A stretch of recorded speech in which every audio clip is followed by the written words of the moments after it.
मेरा मानना है कि आने वाले समय में परिवर्तन होगा, बीजेपी हटेगी और मैंने नारा दिया है कि सभी दल साथ आएं, खासकर जो समाजवादी पार्टी के साथ गठबंधन में थे। गठबंधन 80 हराओ का नारा देगा। जब 80 हारेंगे तभी भारतीय जनता पार्टी हटेगी और भारतीय जनता पार्टी हटने से ही देश खुशहाली के रास्ते पर जाएगा।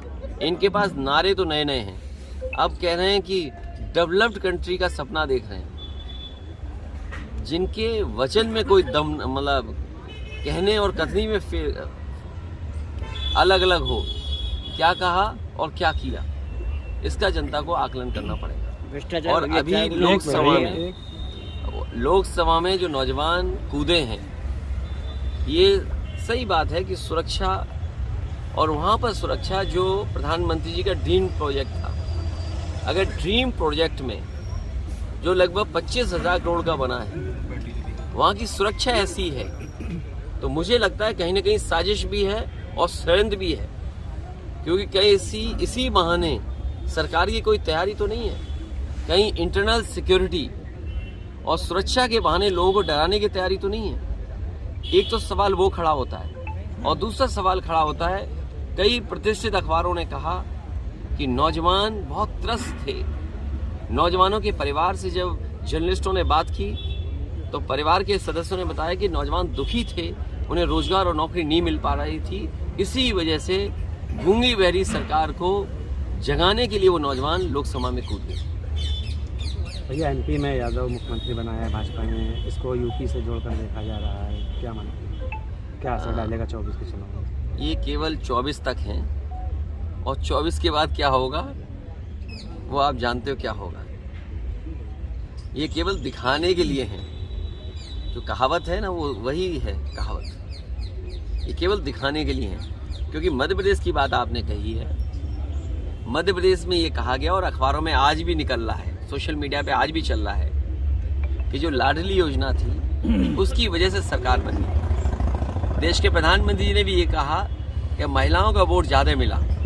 अब आप खुद कल्पना करिए कि लोकतंत्र में जिस नेता की वजह से सरकार बनी हो वही मामा दुखी हो, मामा को दुखी करना ये अच्छी बात नहीं है। ये इसका और इसका परिणाम जो आने वाला है तो वो आने वाले समय में 24 को आप देख लेंगे। 24 में भैया, इंडिया गठबंधन को लेकर क्या? इंडिया गठबंधन होगा और मैंने पहले भी कहा कि ये जो परिणाम आए हैं इससे इंडिया गठबंधन और मजबूत होगा।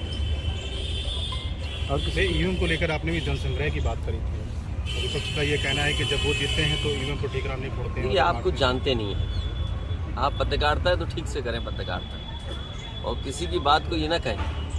समाजवादियों ने कहा कि अगर आप अमेरिका से नकल कर रहे हो, आप डेवलप कंट्री बनना चाहते हो, तो जो डेवलप कंट्री में व्यवस्था है वोट डालने की, उसको क्यों नहीं अपना रहे हो आप? अमेरिका जैसा देश जो अर्थव्यवस्था में ताकतवर है वो अपने आप महीनों बैलेट से वोट डलवाता है। जापान जैसा देश जहाँ से ईवीएम कभी बनी वो बैलेट से वोट डलवा रहा है। जर्मनी का जो सुप्रीम कोर्ट है उसने ये पाबंदी लगाई कि अगर ईवीएम से मशीन से वोट पड़ेगा तो वो अनकॉन्स्टिट्यूशनल है। ये तीनों बातें जो मैंने कही हैं, इन तीनों बातों पर आप खुद विश्लेषण करिए। और भारत सरकार ये कह रही है कि हम दुनिया में सबसे ताकतवर देश बनने जा रहे हैं और बनना चाहते हैं, तो क्या अविश्वास के साथ आप ताकतवर बनना चाहते हैं? जनता को विश्वास हो और सीक्रेट बैलेट, आज तो ये पता लग जाता है इस गांव में, इस मजरे में वोट किसको मिलने वाला है, किसको पड़ने वाला है, तो ये सीक्रेट बैलेट कहाँ है वोटिंग। इसलिए समाजवादियों का मानना, मैं आज फिर कहता हूँ आपसे, मैं जनता से अपील करूंगा कि समाजवादियों को जिताइए, बीजेपी को हटाइए। बीजेपी के हटने से ईवीएम भी हटेगी। इंडिया गठबंधन में समाजवादियों का प्रस्ताव होगा और जनता से अपील होगी उसके माध्यम से कि देश में ईवीएम हटे, बीजेपी हटेगी तो उससे ईवीएम हट जाएगी। भैया, अगर इंडिया गठबंधन में